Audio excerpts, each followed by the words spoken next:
Farm4Profit Podcast. Take a listen, have a blast. Farm4Profit Podcast. Learn about farming while having a laugh. Farm4Profit Podcast. Hey folks, hanging out here at the Farm Progress Show 2025. This is Tanner from the Farm4Profit Podcast. Got Dave sitting here co-hosting with me. Excited to record one of our Farm4Fun episodes. We'll get our guest introduced here in a little bit, but it's nice and cool in here. It's shaded. If you can hear us outside, feel free to stop on in. You do not have to stick around for the whole show. That's not the same thing we tell our audio listeners. Right, they do. They need to stick around for the whole episode. We do take questions, whether it's live at these trade shows or in reaction to the episode when it goes out. 515-207-9640. We also love those suggestions when you send them to farm4profitllc@gmail.com. It's been a good first day. Mm-hmm. I'm not tired of walking around. Not yet. I've been having a lot of fun, seeing a lot of new things, seeing a lot of old friends, and meeting a lot of you listeners. So thanks for coming up and saying hi to us. We always appreciate that. And what Lee doesn't know is we're missing our normal hype man, but I don't think it matters because we may have a hype man replacement. We may. So you're asking a lot. If you get fired up there, we'll give Dave a run at this and see if you can get our guest introduced today. All right. Today on the Farm4Fun Podcast, ladies and gentlemen, buckle up. Today's guest is no ordinary storyteller. He's an award-winning author, world-class photographer, publishing powerhouse, and a guy who once turned an abandoned Air Force base into a studio. And when he's not behind the camera or the pen, he's living it, riding motorcycles through the Amazon, trekking across the Alps, exploring breweries for touring continents rather. Get ready, because we're gathered by a storyteller, the man behind the lens, the voice, the horsepower history from Austin, Texas, Mr. Lee Klancher. Yeah. You're filling in well. Thank you. Was that accurate? It's all accurate. Holy smokes. We're not going to, in 45 minutes, there's no way we can cover all of that. I don't think so. No. And the Amazon stories are the best ones. So I probably don't have time for that. So we need to get there. We got to get into this. Yeah. Yeah, that's another one that's pretty good too. Okay, so yeah. we introduced you, but how do you introduce yourself? You know, I go low key these days. I'm Lee Klancher, the author and publisher at Octane Press. So I play it pretty low key. The adventure stuff has been a while, been 10 years since I'm doing that. So the ag thing is a big thing now, so I'll talk about that a little more. Octane Press. Mm-hmm. What a name.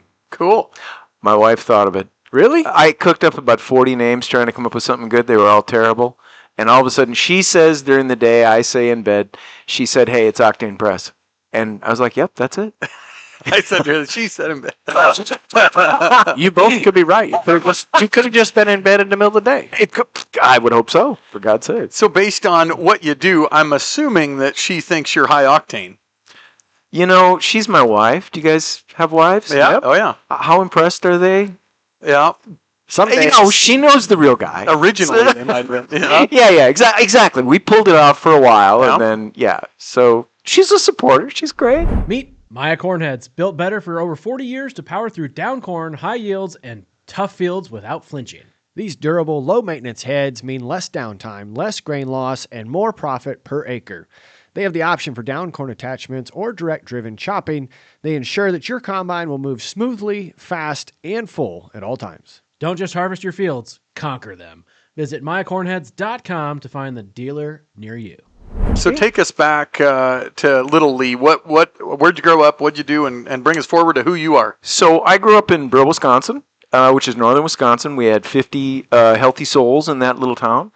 And I grew up, I loved two things. I loved reading.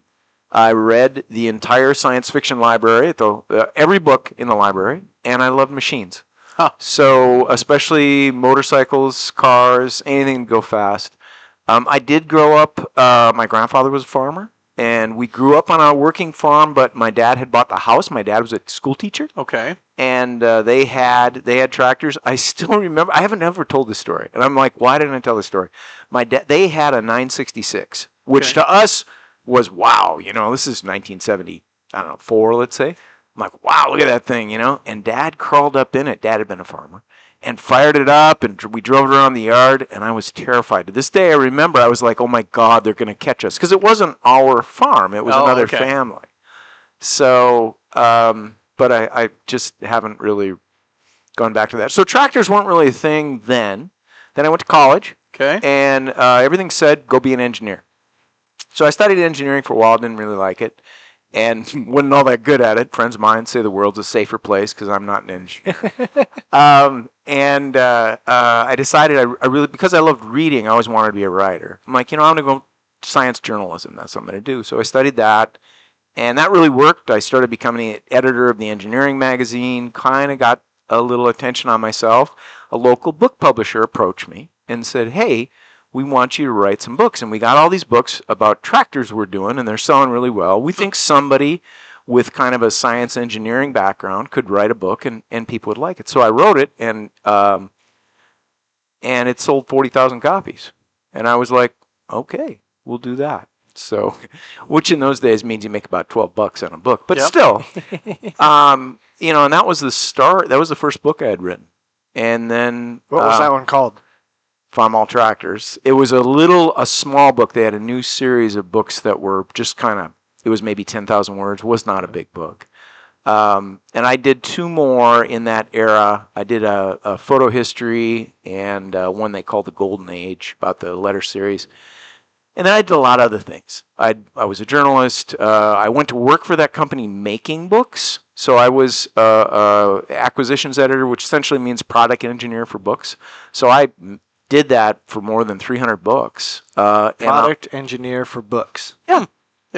You get the guy that designs them, and then you hire people to write them. You come up with the ideas, convince people to do it, that kind of thing.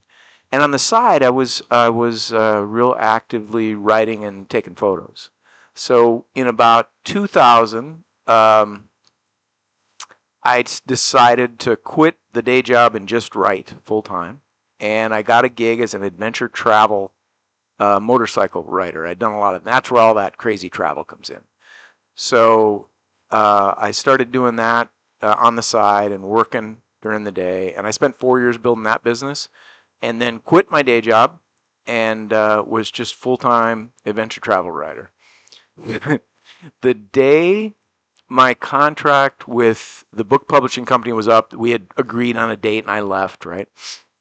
I left, and a week later, I get a call from, it was 2006 at this time, get a call from the editor, and she said, hey, they just torpedoed the magazine.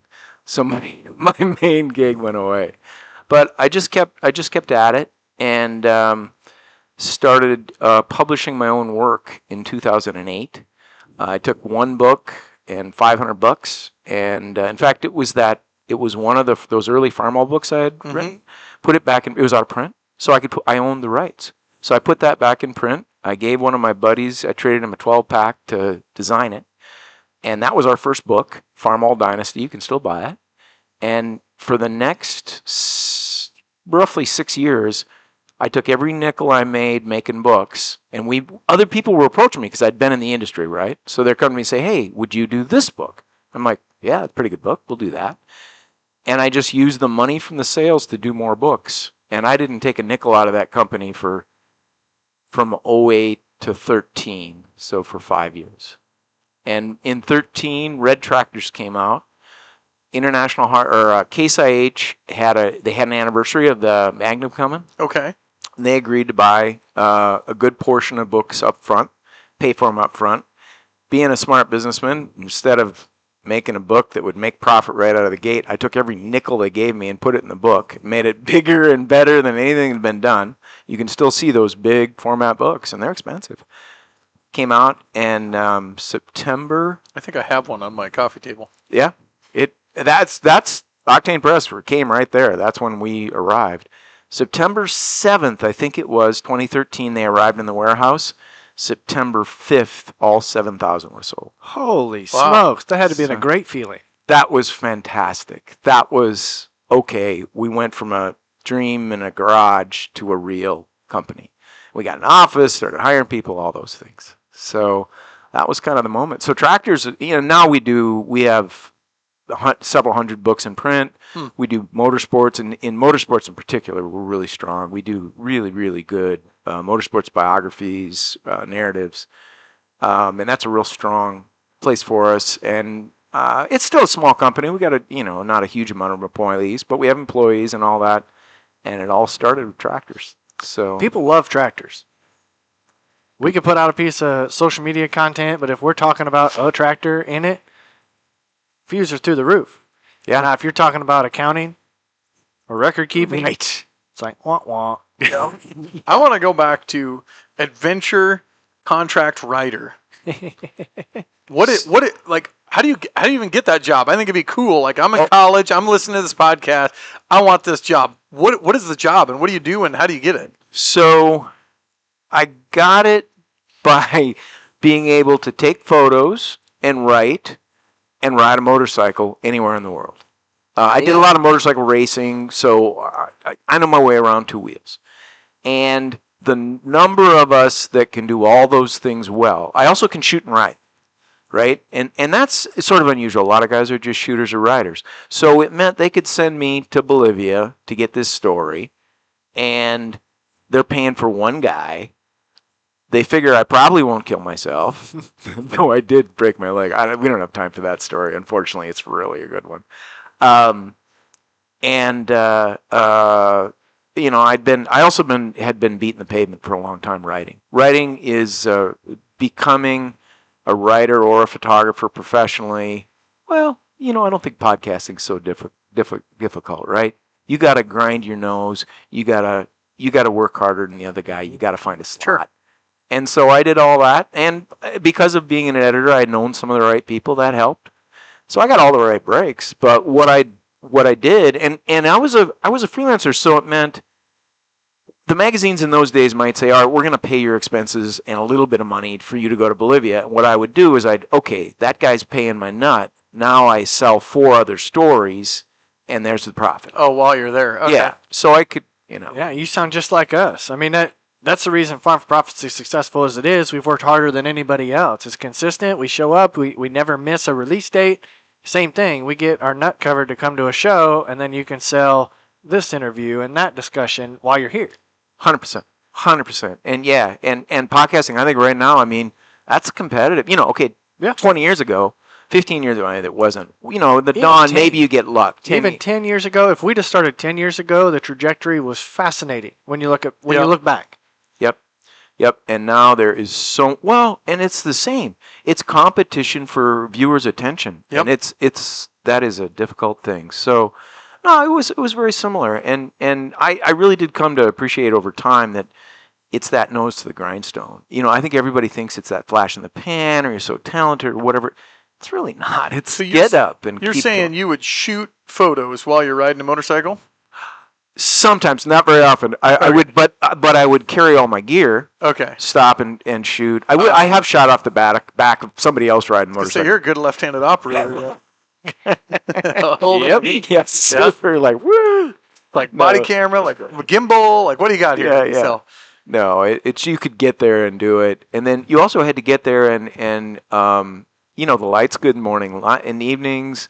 It meant, and a lot of times on these trips, you're riding 6 or 8 hours in a day because you're traveling over big areas, Which is a lot on a two-wheeler. yeah. it wears you down. So you better be willing when you show up to be like, all right, you guys go have a beer. I'm gonna go out and watch the sunset and get a photo. So you said you raced bikes, so it makes me think you're on more of like a crotch rocket.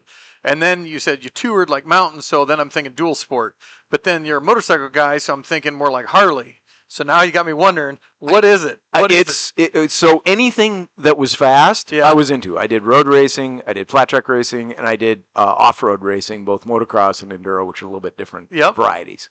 So all that. Anything on two wheels. Anything on 2 wheels. Lee's getting on it. I was like, give me that. I'm going. Let's let it rip. So, Cool. So when it comes to riding in the ag sector, have you only written about red equipment? No, I've got a book on John Deere, and that's really it's deer and red. But no, I'm not limited, and we're going to do some other colors too. So I am agnostic about my colors. I'm very fond of Case IH. That first book was because of that partnership. I've known those guys for so many years. I have connections, so I'm close to them. But that's a personal thing. That's not it was my family color. It's just, hey, these guys I know. I didn't realize when we were setting this up. I forget the layout of each farm show. Yep. And I'm like, well, we could do the interview at Sukup, and I'm like, man, he's gonna have to trek all. He walked across the street. He walked across the street. It was. I at 2:00. I told my people, I'm like, all right, watch. I got to figure out where these guys are. And she looked at the map. She's like, they're right there. That worked out. It's absolutely the best outcome that we could possibly have had. I do want to dive into the book that we're here to talk about today, and we'll mix in part of your past as well. But it's called Snoopy and the Spy. Yeah. What if you didn't know? It sounds like a war spy history. Something like that, doesn't it? What do you think of? Well, you probably already know too much about the book. I don't know much at all. Snoopy, I just think of the cartoon character Snoopy. Yeah. Is what I thought. Yeah. That's So what? and I don't know the spy part. What's unique about the Snoopy the character, the dog? Got a really long nose. Really long nose. So is that where it comes from? That is. And so I'll back up a little. We'll get into Snoopy. The book, I'd done all these giant books. You've seen some of my books, right? Yep. They're huge. And I had we call them coffee table books. Huge. They're 8 pounds each. It's ridiculous. Max Armstrong says you could put legs under it and it would be a coffee table. All right. So those things are years of work, and they are I cannot lie, they're a bestial grind, because you got to get every model. You got to just you just grind away on those things. And they're photo heavy. They're photo heavy, but there's 100,000 words in those things. So it's an honest year and a half of locking yourself in a closet and hammering away. It's a beast. So I had a running joke with our publishing staff. I'd look at these books from Chronicle Publishing. I don't know if you know these guys. They do the ones like it's pictures. It's like 12 cats in like 3 words. And I'm like, look, they're selling like 20,000 of these. How can we do this? So that led me to, I'm like, I want a book that, and my original sort of the thing that got me into journalism was narrative nonfiction. And what narrative nonfiction is, telling a great story using entirely validated nonfiction facts. And there's a number of writers that do this really well. It was a genre that came about kind of in the 70s, and it's always been my passion. So I'm like, all right, I'm going to take the coolest time I can find from all this other work I've done and the most colorful story and make this little book. And I'm going to make the guy that hasn't picked up red tractors and probably won't pick up red tractors. He's like, well, there's lots of people in the ag industry that like history, but they don't want to dig into every detail. I'm going to get them to pick it up. So hence this book came about. Time period, 76 to 82. I don't think it gets any better. You got Harvester finally waking up after getting hounded since 63. You got Deere with Hewitt at the helm, just relentlessly hammering on R&D, and has so for 20 years. And these two companies are just going at it as hard as they can. You got a great farm economy through 79. You got this big crash and all this stuff. And amidst all that, IH salesman the name of Bud Ewell, who was an incredibly colorful guy. If you could see him talk, he's fantastic. He was an old Marine. Bud was obsessed with the 2+2, Snoopy. Yeah. Now, supposedly, the 2+2's name, Snoopy or Anteater, are the negative ones. And more people know Anteater than Snoopy, but both names were used. Supposedly, Deere coined it. Really? That's the lore. I could never find anyone who could give me any documentation on that. But the lore is that their counter to this was, well, that's a funny-looking thing, which it was a funny-looking thing. Yeah. So, but Bud Ewell is the salesperson who pushed the 2+2. He really got behind it. And his first line, he's a funny guy. First line, he said, that is the ugliest thing God ever created. When he saw it. Yeah. But he was the big sales guy behind it. When the 50 series Deeres came out, they had a much better mechanical front-wheel drive. And they thought this could be, if they got that right, that could kill Snoopy. Because Snoopy's advantage was you could adjust it to the narrower rows that were popular, and it would turn. And they thought, God, the deer gets it right. So Yule sneaks into Deere's dealer convention at the Superdome.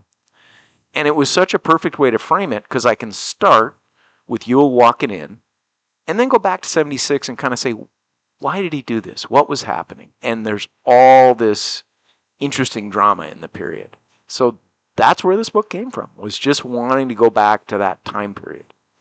The Spy. The Spy. And he was spying. Yule. Yeah, exactly. Spying in plain sight. Well, he didn't have he had no gear on, and he got caught and tossed. Deere figured it out. He went up to he claims there's a bar at the top. There is that. He claims he went up there and opened and ordered a beer. A Deere guy, after we published this, came to us and said, I was there, and here's what I think happened, which is totally different, which was totally Bud Yule. Bud Yule would tell stories, Sure. and the other sales guys will to this day say, oh yeah, we'd take Bud to a show like this. We'd spend the next 3 weeks on the phone trying to fix all this stuff he told them we could do. It's like, no, we can't do that. Because he was just a classic sales guy, and he wasn't above, just stretching things a little bit to make it better stuff. Huffing is the word. Yeah. Yep. And I would say that stuff still happens at trade shows today.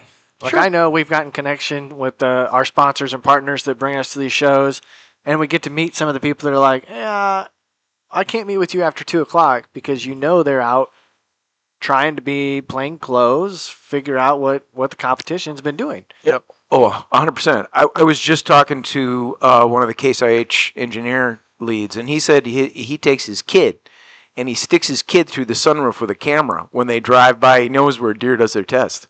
They do that now. So, no, this stuff has been going on Which is forever. fascinating. The world of social media, just pull up TikTok. Yeah, we went right across the way here over to Case, and me and Corey were just looking at their podcasting booth.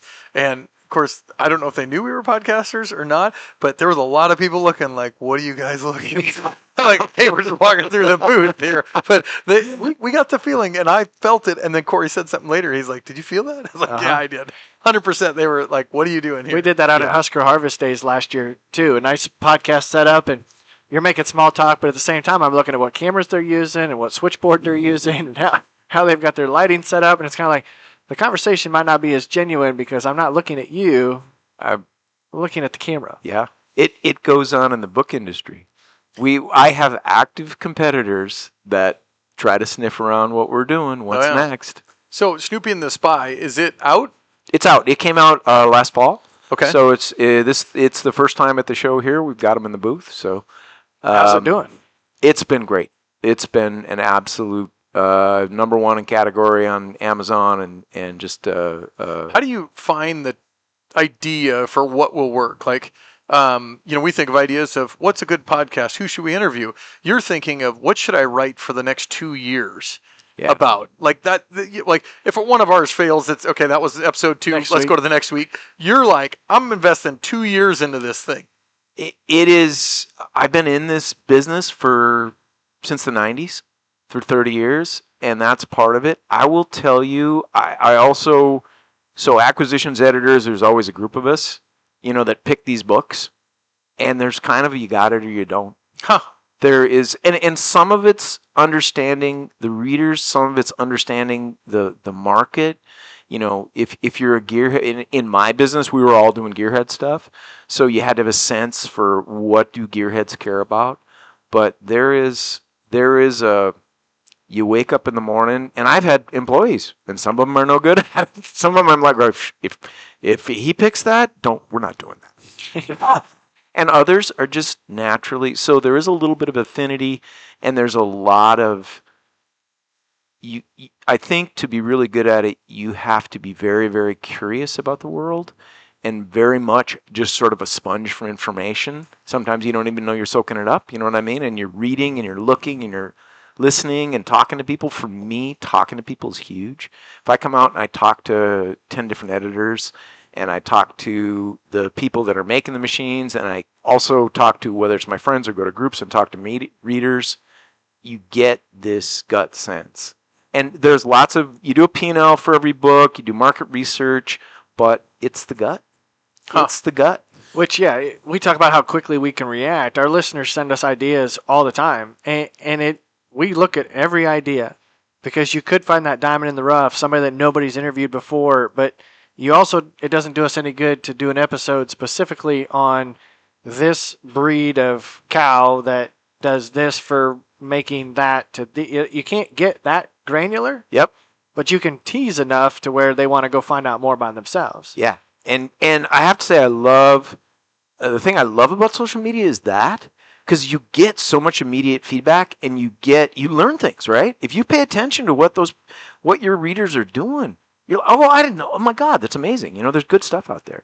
So you have, I think of a publisher when I think of like what we're going to publish next. Yeah. But it's Octane Press. When I think of a press, we are a publisher. So I think of, are you a press as well? Do you make the books? We don't, and I've heard that commonly, and it's interesting because within the industry, calling yourself a press is very common. Oh, okay. But particularly at these shows, they're like, well, what do you print? Yeah. Because that is what do you know as a press. No, Octane Press is a publisher, and we contract printers. Now, I gotcha. I would tell you, if I get big enough to own the printer, I will be so happy. I will be so happy. Cut those people out of my loop, right? Yeah. A lot of people look at Amazon. They made their own shipping company, for crying out loud. Oh. And they did it. They cut him out, and he's probably smiling all the way to, So our audience gets exposure to a lot of green equipment. Yep. Right? Due to our partnerships and the way our farms run and operation. One thing that I know is I don't read a lot.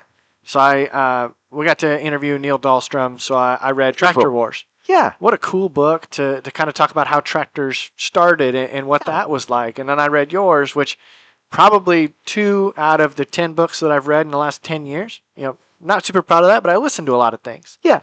But I didn't realize when learning about Snoopy that the innovations that were happening and then the time period that they were in, I didn't realize that there was the opportunity to make a bigger one that never was released. Oh, yeah. Oh, yeah. So we had 72 And 74. and 74, and they were going to jump to a 78, 76 and 78. Yeah, I think 78 was 300 horsepower, if I remember right. and they never made them. That whole thing got canned when the merger happened. The case came in. They were like, nope, they're too expensive to manufacture, and we've got this great line. The case 4-wheel drive line was better than a lot of the other JAK stuff at that time. It was pretty solid. And that's the direction they went, and the 2+2s went away. So I own an auction company, and we have one coming up Oh, on boy. the auction, and I was trying to price them to see, is this a $5,000 deal? Is it a $20,000 deal? Like, where are we at? And then the guy's like, well, maybe we'll just keep it. We'll just keep it in the shed. I'm like, well, you're getting out of farming. Do you really want to keep? I don't know. Is it a 7? Is it a 72, or is it I don't even know. I just know they said we got a okay. 2+2 in the shed, and they're like, we think we're going to sell it. And I walked by it, and I'm like, yep, there's the old anteater, and I never even looked deeper than that yet. Because the big ones, that last line, the Super 70s, there was only, I think it's 18 and 6, like 1874 88s and 1672. It's close to that number. Don't quote me. And so there's very few. So when those things come up, and they have gotten hot in the last 8 years, people have just gone wild on them. Huh. So Now there's only so many. We've got a farmer locally that still uses them. Yep. And it is interesting. You pull into the ethanol plant, and you're behind him, but he's also pulling 2 big Brent wagons and hauling a lot more bushels than I am in my semi. No. Oh, he's got one too. Yeah, it's fascinating, right? Everybody turns and looks. Oh yeah, they're rare birds. There was somewhere here in Illinois. There is 4 farms that are on a corner, right? They're all buttoned up. Yeah. 3 of them had 70 series. Oh, really? So, and I suppose back in the day, at the end, I think you could have picked them up for a song, because they're going away. I mean, where are you going to get parts? So people are probably like, I don't know about that thing. So I suspect those 3 guys were like, oh, he bought one, I'm going to go buy one. So how much of your job is gearhead in agriculture versus gearhead in other stuff, motorcycles, etc.? Well, because the writing, I spend a lot of time in ag.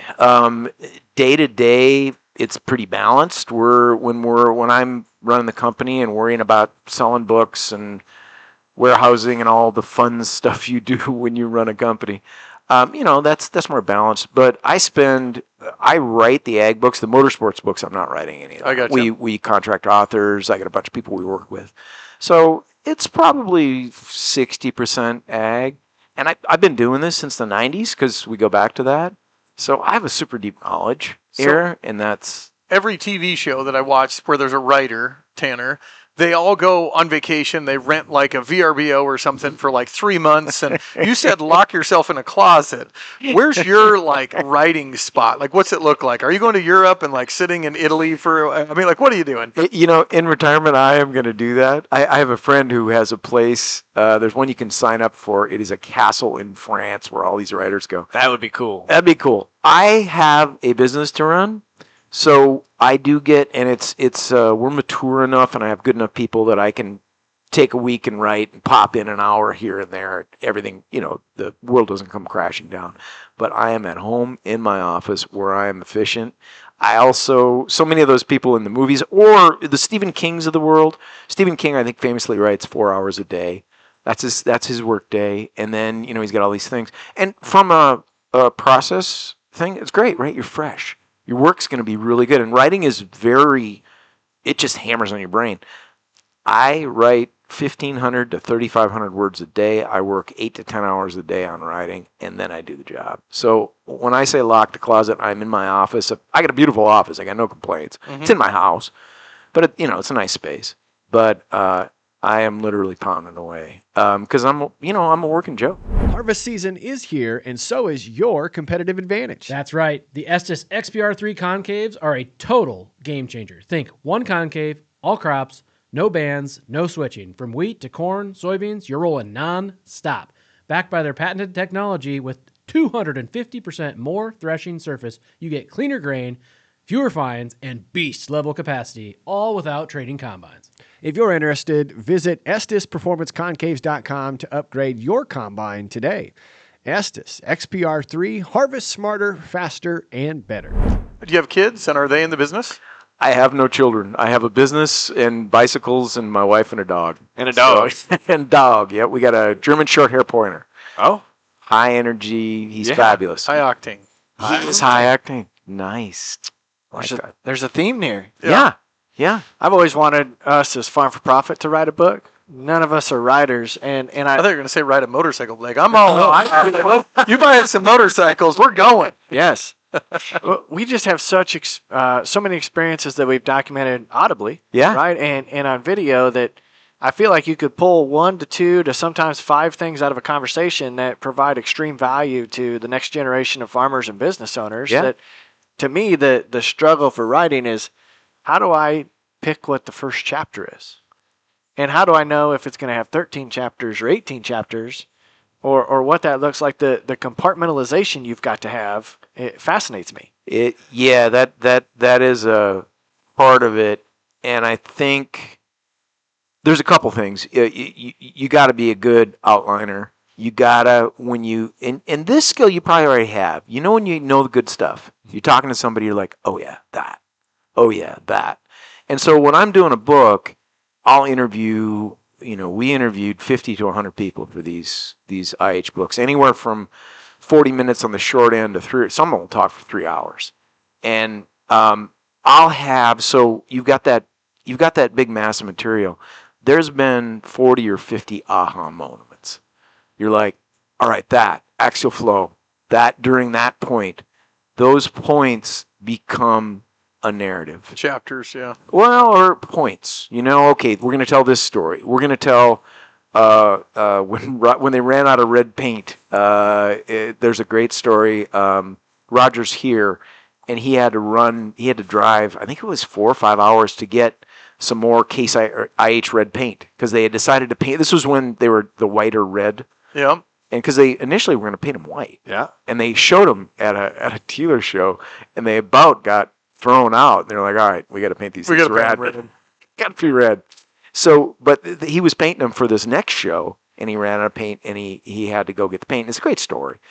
That story's going in, and that fits. All right, that pivotal moment in IH history. Yep. IH Case IH. That big moment. Great illustrative point of the dedication of their readers.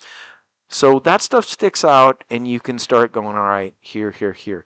Cool thing about Snoopy, I didn't care about the big structure much. I just cared about the stories. So Snoopy, because otherwise those other big books, you have to go from A to B. You can't just go A to C to D to E. because then it's not a complete book and you've missed. Snoopy did not have to be complete. Snoopy had to be interesting.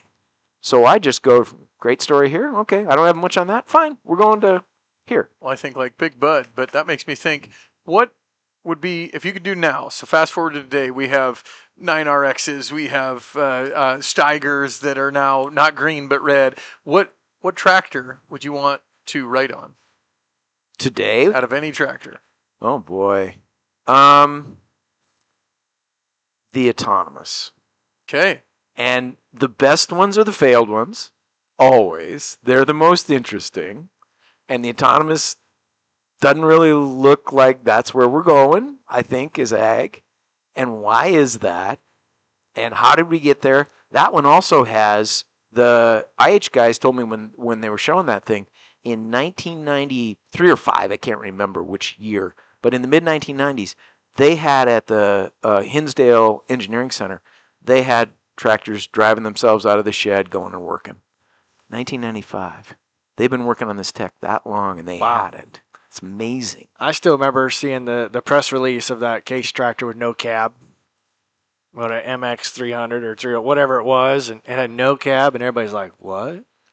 It's coming. I can't believe it's not here yet. It's here. We just don't embrace it yet. No, and the fascinating thing was a couple of the engineers at that show were telling me, they're like, look, all of a sudden you don't have to have big tractors. You can have little ones. Let them run all night. Get 3 of them. Yeah. And just let them run. And because if you got an operator, you better make sure that operator is getting 8,000 bushels, boom, boom, boom, boom, boom. Well, if this thing's just running, let it run. And it really could be a revolution in the way things get done.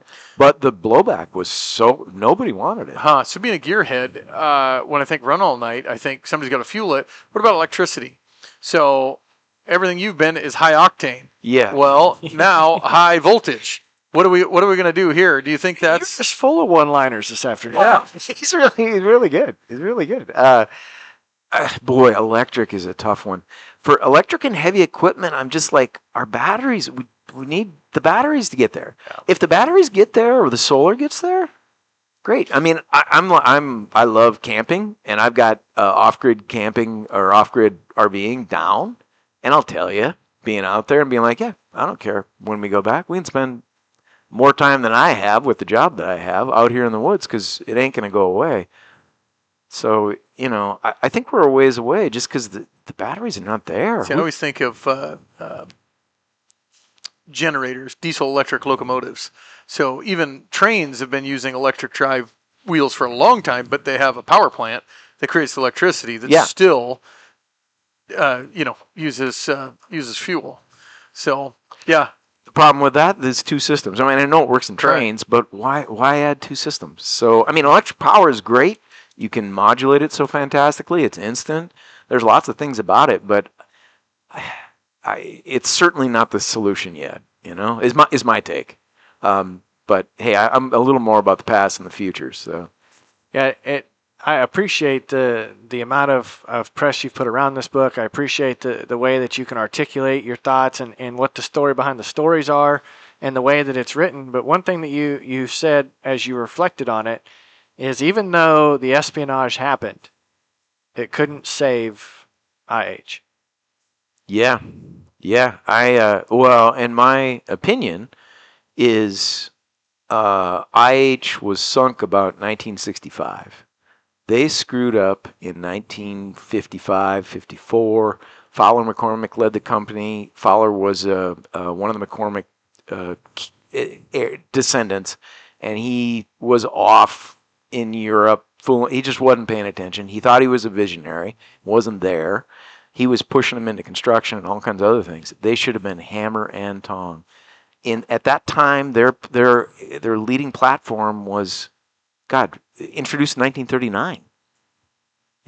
They opened the door then. They started accumulating debt. So one of the cool things about that 76 to 82, that management group gets some flack, and there's some things that McCardle did. I mean, for one, McCardle was the highest paid CEO in America, and I'm sorry, that doesn't play. For those of us out there working for a living, no, don't put your money in. I'm sure he's good, but One person. Yeah, no, I didn't like that. And there's a lot of things about him. He was terrible with labor. But he ramped up. And Brooks McCormick before him, they were really smart. And they figured out, okay, we got this aging giant, and it's a mess, and it's not organized right. We're not spending money in the right places. They started doing the right things. So in that time period in the book, they're spending money on tech. That's where the action is, right? New machines.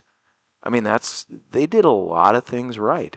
So, spying couldn't save them, but I think with that economy and their debt load, I don't know if anything could have saved them. And, yeah. But that's a message to all of our listeners, too, because you can sometimes be envious of the neighbor that's down the road that has newer equipment, but you also don't know the amount of debt that came with it or the family history that it took and management styles that it got to that portion, because everybody manages their operation differently, as they should. Yeah. But it doesn't make it the way that you should be doing yours. No, and talking to farmers from that era, too, the ones that had high debt loads, they were the ones that ended up belly up. And so many of those farmers that used a little older equipment, didn't have to have everything brand new. A lot of them, had been on the family farm a long time and got that frugal attitude from their, because there's also a lot of people buying up a lot of land at that time. That can also get you in trouble. Oh, yeah. And the ones that weren't super backwards and really smart. I also think farmers that survived, I feel like our farmers have just gotten smarter and smarter and smarter. I think some of the best businessmen in the country are farmers because it is such a difficult business. And the 80s, anybody that wasn't running it perfectly tight and probably had a little luck to boot, they were done. Yeah, Corey's got a line on an interview that we get to do hopefully down the road about what the financial side from the financial institutions was happening during that time period. Yeah. As to why notes got called so quickly and what the triggers, because it was a lot of things were done in haste. Yeah. That maybe were done without consideration. So it'd be neat to be able to dive into that. But we don't.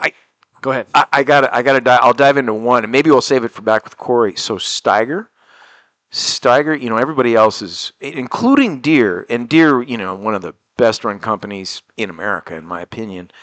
Even Deere was struggling in those days, right? Steiger, those guys were so freaking smart. They scaled back. They didn't lose many people. They came out with a new four-wheel drive that was economical. It wasn't cheap, but it was a lot of horsepower for the money. Stripped down bare, right? No goodies. And they leaned into marketing. Their balance sheet was beautiful through the 80s. The banks, Erval tells the stories, the banks were seeing all these others tumble and fall and losing. They got nervous. They pulled all the funding. Steiger had no choice but to sell to Case IH. But they would, if the banks had just stayed cool, that group probably would have had a shot at being independent. I don't know. It's hard to say because there's so few independents now. So What last 100 years, we went from horses to self-driving. Okay, so you know where this is going. The next 100 years, the next writer will write about. What's your prediction? Oh man, I don't know. I don't think I'm that smart. Man, oh man. I think small autonomous, but I've heard everything from farming in the ocean to farming in space. There's those that advocate farming in space. I don't know. We know people are going to have to do less with more. That's been happening since the guys with the horses were getting out of the business. And it probably isn't going to change, There's going to be fewer farmers and they're going to have to produce more. Well, I got two questions before we got to wrap up for our time today. Do you think Snoopy and the Spy will ever be a movie? Probably not. But I will write one that can be someday. I think that'd be great. Yeah. I just imagine Tom Cruise. I was thinking that's exactly who I thought. Sitting at the bar at the top, looking down there, rappelling down. I thought the same guy. Going underneath the tractors. I love it. I love it. It's a good idea. I think you'd have to have Tom be the lead actor. I think Tom would have to be Bud. Tom could be Bud Ewell. That. Oh my God. I can't wait to tell the guys.